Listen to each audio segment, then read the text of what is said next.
รัฐมนตรีกระทรวงการต่างประเทศแห่งสาธารณรัฐประชาธิปไตยปัตตาลาวพร้อมด้วยภรรยาและคณะได้เดินทางไปเยี่ยมยามสาธารณรัฐกูบาอย่างเป็นทางการในระหว่างวันที่2ถึงวันที่3ตุลานี้เพื่อเป็นการเพิ่มทวีหัดแน่นการพัวพันหัวมืออันเป็นมูลเสื้อแห่งมิตรภาพและการหัวมือที่ดีระหว่างสาธารณรัฐประชาธิปไตยปัตตาลาวและสาธารณรัฐกูบาโดยตอบสนองตามคำเชิญของสหายบรูโนโรดริเกนปาริยารัฐมนตรีกระทรวงการต่างประเทศแห่งสาธารณรัฐกูบาสหายท้องสวรรค์พรหมวิหารรัฐมนตรีกระทรวงการต่างประเทศแห่งสาธารณรัฐประชาธิปไตยปัตตาลาวพร้อมด้วยภรรยาและคณะได้เดินทางไปเยี่ยมยามสาธารณรัฐกูบาอย่างเป็นทางการในระหว่างวันที่2ถึงวันที่3ตุลา2025นี้เพื่อเพิ่มทวีหัดแน่นการพัวพันร่วมมือ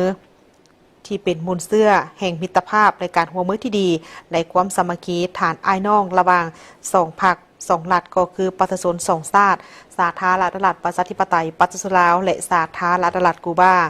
การพบปะ2 ฝ่ายอย่างเป็นทางการระหว่างสหายท้องสวรรค์พรหมวิหารและสหายบรูโน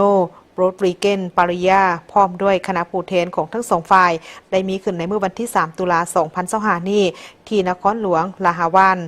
ในโอกาสดังกล่าวนี้ทั้ง2 ฝ่ายก็ได้ร่วมกันปรึกษาหารือและแลกเปลี่ยนความคิดเห็นเกี่ยวกับการพัวพันหัวมือ2 ฝ่ายพร้อมทางได้แจ้งสภาพการภายในที่พ้นเด่นของทั้ง2 ประเทศให้กันและกันได้รับทราบ2 ฝ่ายได้ตีราคาสูงต่อกับการพัวพันหัวมือ